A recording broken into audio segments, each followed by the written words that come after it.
भोसले घराण्याची तलवार आता महाराष्ट्र सरकारने मिळवली। एक पाती तलवारीसाठी 47 लाखांची बोली लागली होती। माहिती आणि तंत्रज्ञान मंत्री आशिष शेलार यांनी ही माहिती दिली।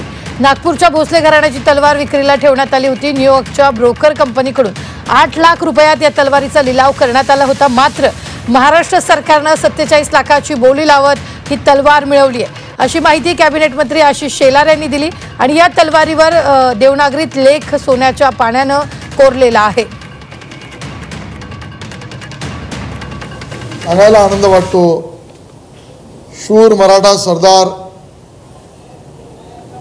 रघुजी भोसले यांची एक पाती तलवार अंदाजित 47,15,000 रुपये ते टॅक्स प्रमाणे वाढू शकतील।